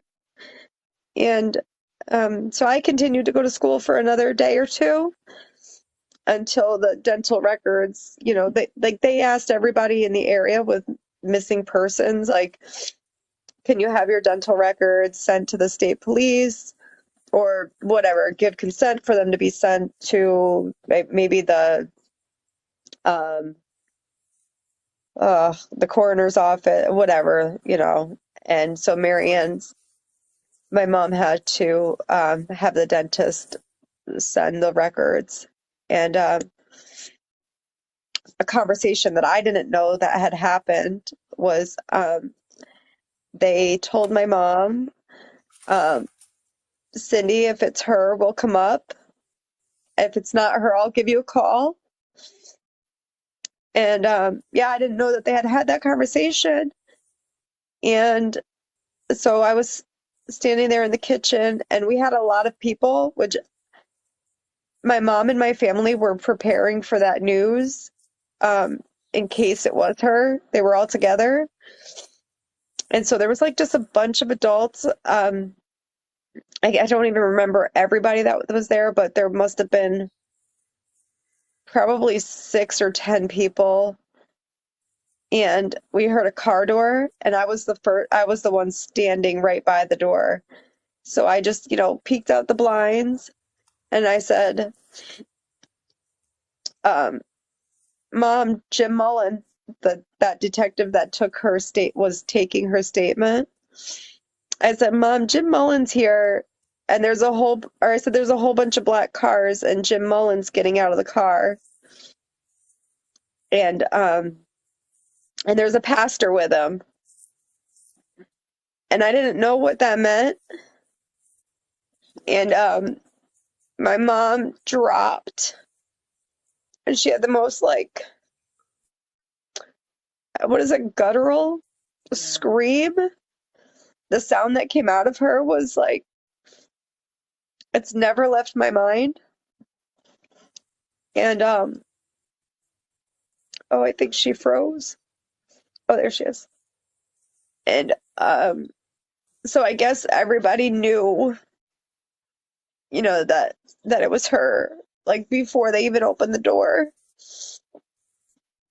And my neighbors, they were out behind their house across the street, and they said that they themselves also have never heard a sound like that. The sound of a mother finding out that her daughter had been murdered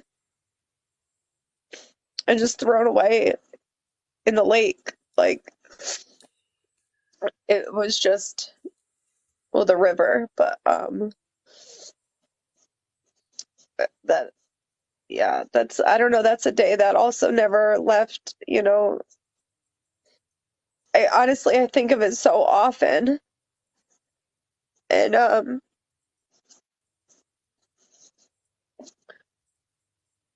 it's like one of those ones that it just leaves a scar on your heart to be able to picture the day that the police show up with that news. Yeah. And she'd been missing 9 months overall, was that right? Yeah. Yeah, it was October 19th that she went missing, 1997, and then that was on July 15th, 1998. So that anniversary actually just passed 2 weeks ago. It's close. Great, thank you. I feel like I have an eyelash in my eye right now, too. Oh, this is cool. Sorry. No, we're so sorry for your loss. Really, really sorry for your loss, and for your mum as well. I just can't imagine. I just can't imagine losing your sister or your daughter in that way. I'm so, so sorry. Thank you.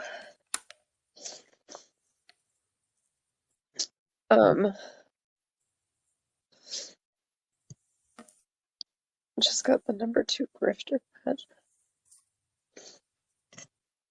So now, from the time she was found in 1998,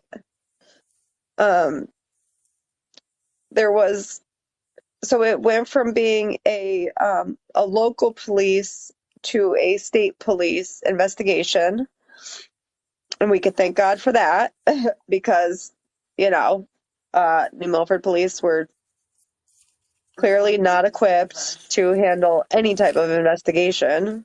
So we did get lucky. But still, for 5 years, there was no answer, there was no arrest. And so the initial the initial detective, he retired. The state police detective retired, and it got passed on. 2 other detectives came on to her case or investigators, and one of them called Mom and was like, Cindy, I've gone through all of the evidence and I can't find your statements either to New Milford police or to us. And my mom said, what statements? And they're like, Cindy, you must have given statements. And she said, I've never given any statements. And wouldn't you know that neither police department ever took a statement from her. And had they done that from day one, they would have known exactly where to look, who to go talk to. So, from the time the new investigators got on the case to the time that it was solved was pretty quick. It was.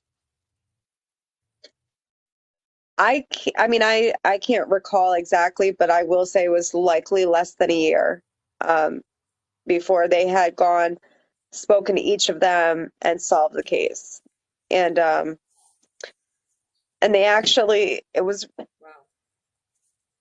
incredibly impressive that the day that the arrests happened were October 17th, and had they not been made, had the arrests not been made that day, 2 days later would have been 5 years, and all of the conspiracy charges and the SA charges all would have been gone because of statute of limitations.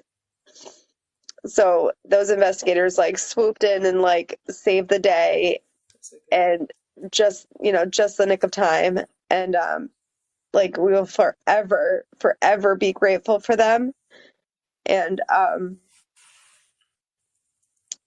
yeah, I don't, there's not even any words for how really smart they are.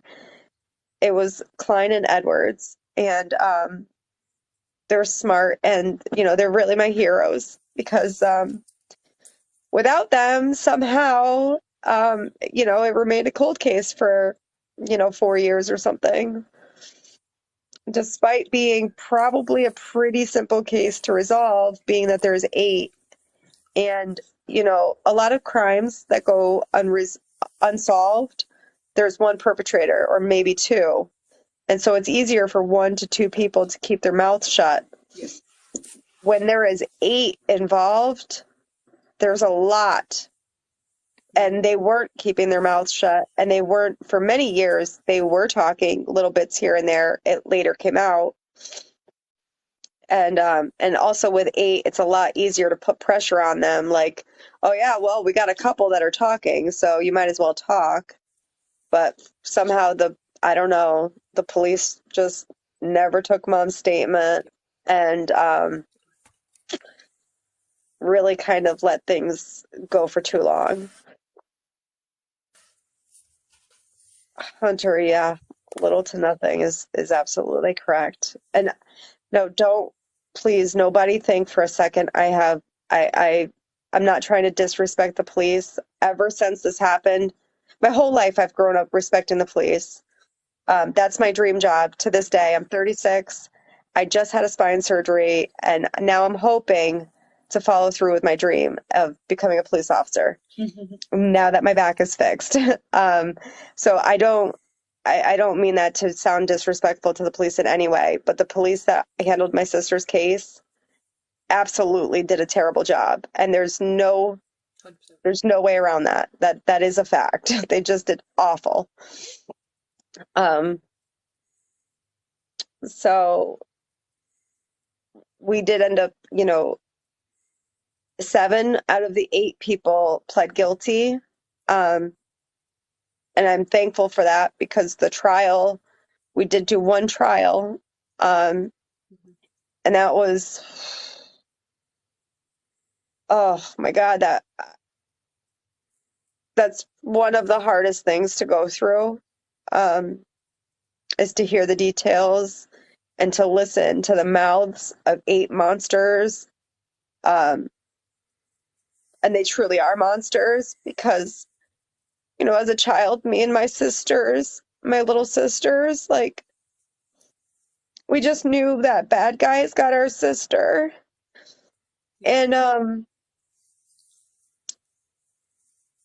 whether it's a bad guy or a monster under the bed, it's the same type of thing. It's a new fear that we didn't know existed until suddenly our life was like destroyed.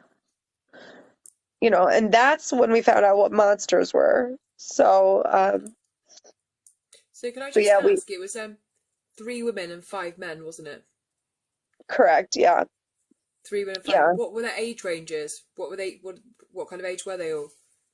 Um, Dorothy and June were 17. Those are two of the girls, and Maggie was 18. And then Jeff Boyette was 17, Hmm. and AJ Alan Walter was 19. Hmm. Keith Foster was 24. God, okay. 24 or 21. Oh crap. Um, Don't worry about that too much. I just wondered kind of what ages they kind of were. And I just wanted to point out because I know we don't want to go too much into the oh, crime, but this was one 13-year-old little girl against right. 8 people who were far older than her, and all conspired to stop her from reporting an essay, and so they decided to take her life in a really horrific way. Um, Yeah. and I just wanted to point out for everyone because we Oh, she froze. Froze for me obviously anyway. Up there. have I froze? I know. There you are. You're back. Am I back? Yeah. Okay. Okay. So Keith was 21. So Keith was 21 and AJ was 19, and that's the two that Maryann was pressing the charges on. Um, and Ron was 24 and he was the oldest. And Dean Okay. Dupas, I can't remember for sure, but he was probably around 21. Whoops. Whoops. He's the only one whose age I don't remember exactly. But oh, yeah, so they That's ranged fine. from from two of the girls and one of the boys being 17 to the oldest, Ron Rajak, being 24. 24. So young Okay. adults, but adults, nonetheless. Okay. Yeah, still, Um, yeah, still a lot older than your sister, and a lot more of them. yeah, yeah. So yeah, the details that um, so she was kidnapped, driven down there, um, and then it was physical assault. Um, that was pretty awful, involving all three of the girls. And I don't want to be incorrect, but I, w- I believe AJ was involved in the physical assault. That part I can't say for a 100% certainty, but I do know that the girls were involved. Yeah. Um, and so after there was the physical assault by the girls, and then SA by all five guys. Just Hmm. it just kept going on and on for, Yeah. I mean, the whole crime. It was a few hours down at the river. It was on River Road. It's, a dark, desolate road that runs along the river, um, with a few pull-offs. Not very many. There was maybe 6 to 10 pull-offs along the whole road, and the road is maybe five, five, 5 miles, maybe. At least it goes from the north to the Keurig. Yeah, I'm not positive how many miles. Probably more than 5 miles. Under 10, Country dirt. but like a country road where there's not people traveling, especially on a cold October night. Um, so, very much alone, and dark, and being October, towards the end of October, it was cold, and it wasn't very long before she wasn't dressed.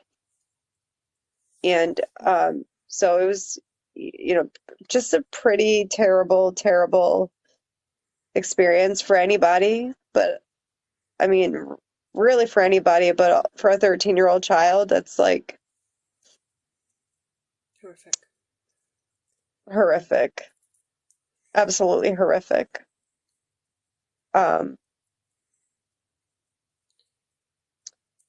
yeah, and then they didn't even, like, a few of them at different times after the crime, AJ, the main person, like he was the one who said, like, oh, let's scare her the Sicilian way, which is putting your head underwater and then pulling it out, and then putting your head underwater and then pulling it out. And like that was his idea. And so they didn't just drown her.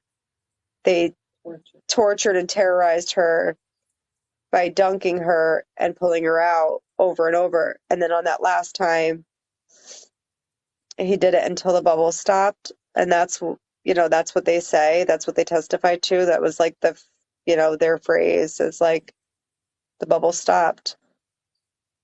And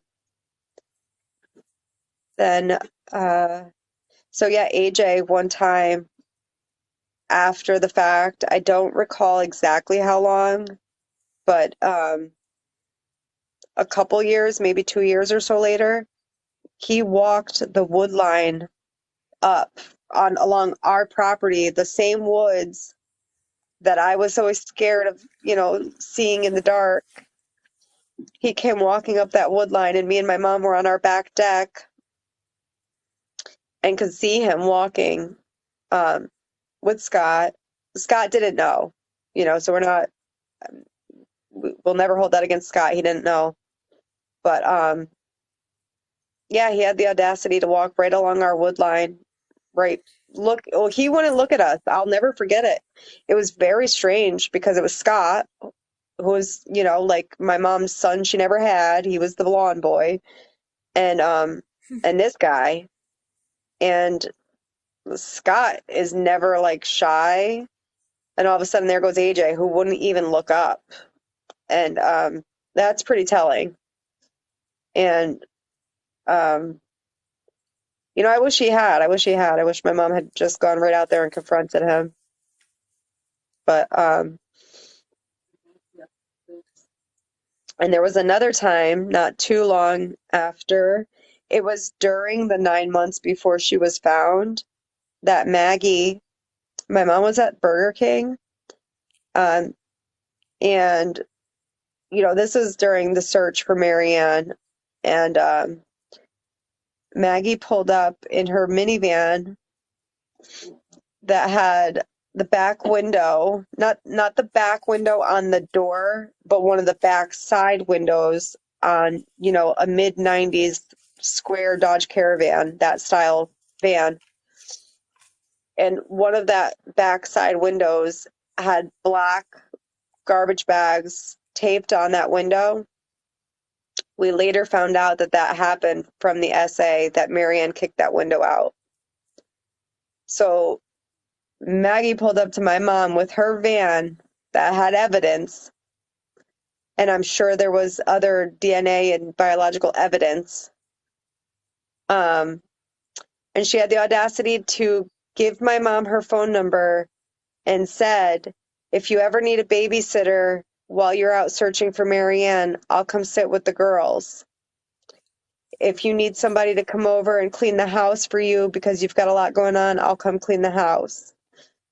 But she literally told my mom she would come babysit us while she searched for my sister.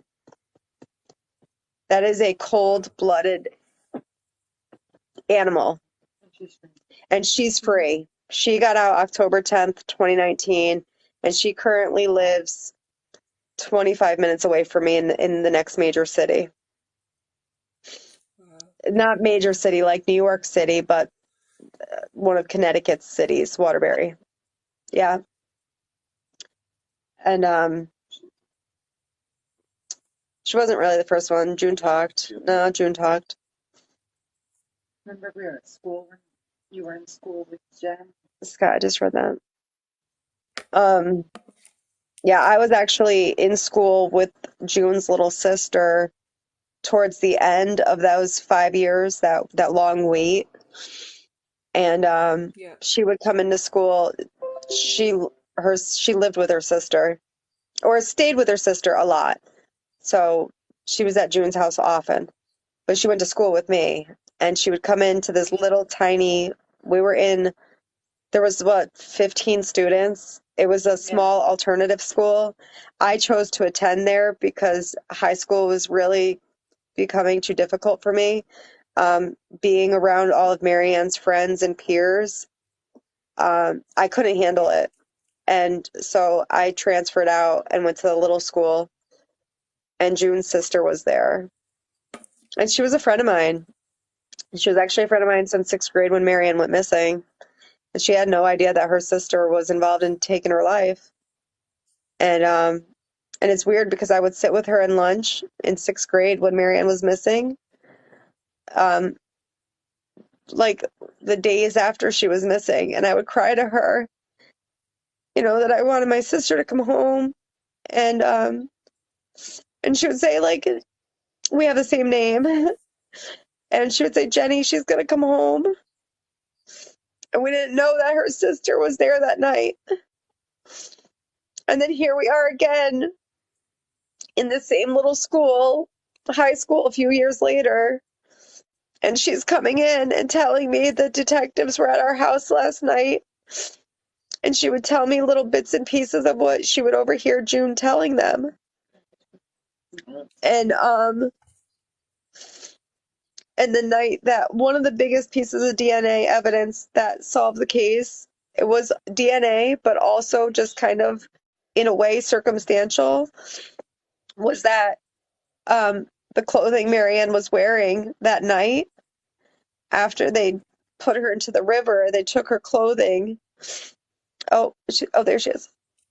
They took her clothing Sorry, and I put just it turned on in. my Wi-Fi thing.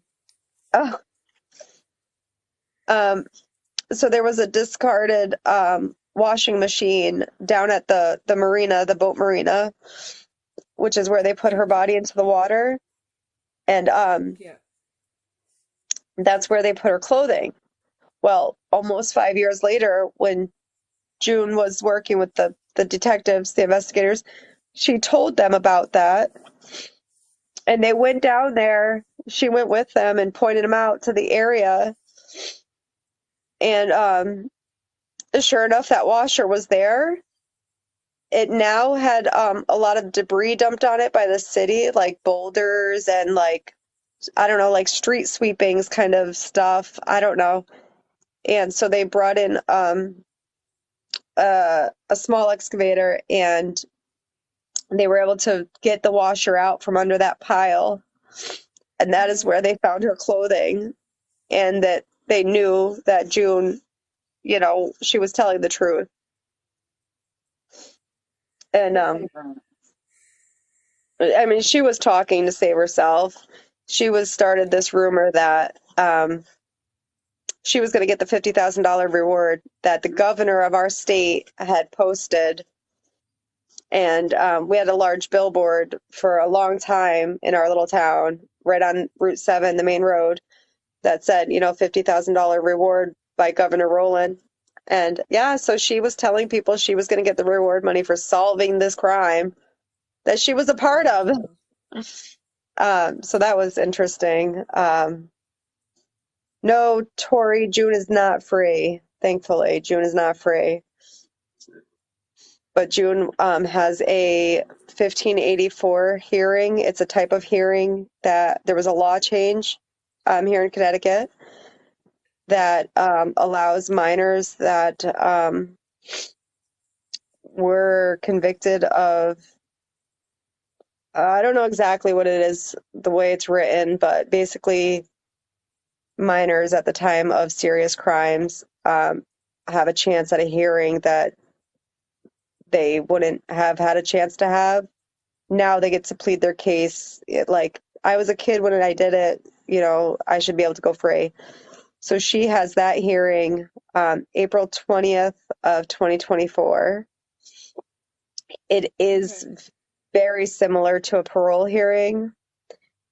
So our family will attend that, and the public, anybody, can write letters and send it to the parole board. And typically before they come up, about a month or two before, we start sharing the information on how to do that.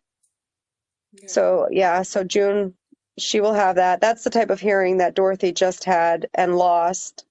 Um, Okay. I don't know, maybe 2 months ago. A couple months. I can't remember the date, but Dorothy, yeah, she just had one and lost. So, I mean, I feel confident that June would lose to us, even if it's just our family, because, Yeah. we're really good at the way we fight for her. But we do have the possibility for anybody to also say, like, why you disagree that she should be released early and stuff like that. So did I they get get it. life sentences? So nobody got, they didn't use the term life sentence, I don't believe, other than AJ and Keith. And I want to say that they both actually got 65 years, possibly. It's so hard to keep track with there being I 8 of imagine. them. I hate It's it. just such a, what is this for? My phone? So does this sound right? Maggie got 30 years in prison. Jeffrey got No. 50. Does that sound right? No, Jeffrey, I think is 27. Right, okay, so see And if Stephen I think sentence it's 50, get 20. out in 25. yeah, So, Jeff is eligible for release 2027, maybe. Keith went to so who was trial and it? got 110 years. Wow, So Keith has Maggie got, 110 years. Sorry. okay, so Maggie's the one that got out already. Yeah, she Okay, served not even 19 years. It was wow, just shy of 19 years, a few days shy of 19 years, 10 days or 9 days or something. okay. Um, And so who was the trial? Who refused to plead guilty? that was Keith Foster. Okay, And then Ron Rajak, it doesn't look, when you see the way it's like spelled Rajcok. It's kind of Rajcock, but they that's what I would pronounce have it, said. yeah, they pronounce it Rajak or Rajak. Um, it was quite funny because he went in, he asked for a sentence reduction um, at an appeals court, I believe it was called. I could be wrong, but he asked for a sentence reduction, and the judge was like, "How dare you put this family through this?" And he increased his sentence, Oh, good. Yeah. and that I was love that. like, and that was probably maybe 10 or more, 10, could be 10 years or so God.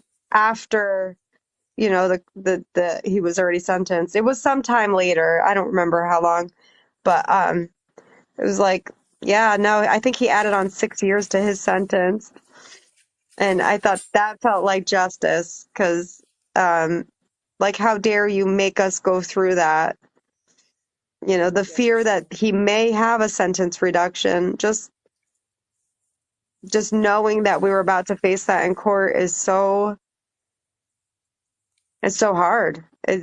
It's just you can't help but to cry, and then you're supposed to write a letter and write your statement, and sitting down to do that is like it's just as hard as the first time. It doesn't get Yeah, easier. And yes, that judge really he had our back. for sure. Jeff got 50 suspended after 25, Aunt Linda just said. So Jeff was arrested October of 2020, 2001. And so that would mean 26. It would be, I guess he'll be eligible after October of 26. However, for every month of good time, you earn 1 week off of your sentence, which is why like Maggie didn't serve the sentence she was given because she earned good time. So Jeff, he could end up out in 2025, really. Wow. Um, I wish I could read all of these. Um, Ron got 46 years. I think it was 40 originally, and then it became 46 because of what he asked for. Um, Donna, Jeff did not get additional time, but I think he lost at his 1584 hearing, and when he lost at his 1584 hearing, he was ineligible for the extra time off. So the soonest he can get out is when he's eligible for parole after 26 years, 25 years. Mm. Hey, what's up? Could you just maybe give him an ibuprofen or something and just have a discussion? My son came in with a sore shoulder, Oh, so hope he's okay. my husband's gonna go see what's up. Um, oh, my back is hurting so bad right now. Oops, hold on a second. So,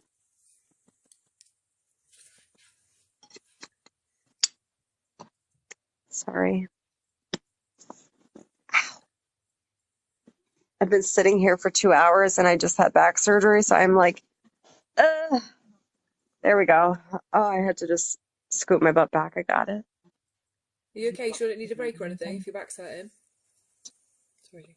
Yeah, is it possible to do like a little pause for a moment, or do I just walk away for a minute? Is that okay? That's fine. We could, even if you need a proper break, we can come in back and do it another night if you want to go into other stuff about your sister and everything else, like what's going on at the moment. I know it's a lot all at once, but I feel like because we've done the actual crime now. I feel like that will ease it for you. We can even do it tomorrow night. We can even come back and get into your sister's legacy and what's going on with your mum now, and what's going on with what your sister's doing on social media. Because if you really want to get Yeah, into it, we could do that. yeah, Yeah. because yeah, that would be a good idea. We've been here for 2 hours, and there's probably another 2 hours of conversation left. No, definitely. I'd love to keep doing it, and Yeah. I'd love to. I really want to hear from you what we can do to help, whether it's letter writing, whether it's joining your Facebook group, no matter what it is. I've got another case with another sister actually who's lost her brother in the UK tomorrow. But by your time at 8 o'clock, I'll be finished. So we Okay. could do that. Yeah, If you've I got would any, actually really like that. I would like that a lot. I think you've been so brave tonight, but you've covered so much. I'd like to give you a break and just give you some time with your son and your daughter's come home and your husband's there and your friends there. I think everyone would agree just how amazing you've done tonight and how much you've made your sister so proud. She's watching over you, just thinking what a Trojan you've been tonight. Honestly, you've done so well. Like you've been Thank you. amazing. Thank you so much. Thank you for this opportunity. And it's not just for me. It really is. It's really for Maryann and for all of us. So I No, thank you appreciate for you sharing a coming here piece. tonight. Thank you for sharing Thank a you. piece of your sister with us and letting us all to get to know Maryann and hearing about your mum and your family and all the people who've come in to support you. You've literally had people who remembered your sister, people who've been there for you, people who love your mum. But we'd love to do this again tomorrow night and really get into it because I don't want to limit you to time when you've got your family and everyone around you. Okay. But That sounds good. That sounds really good. okay, thank Okay, you so so much for tonight, and we'll resume tomorrow night at your time, 8 o'clock again. thank you so much. Brilliant. I hope you sleep well. I hope your back feels okay. Sorry for keeping you sat still for so long. Thank It you. was lovely to meet you, and we'll see you Lovely to meet tomorrow. you. All right, see you Thank then. you, guys. Thank you. Bye. Thank you. Bye. Bye.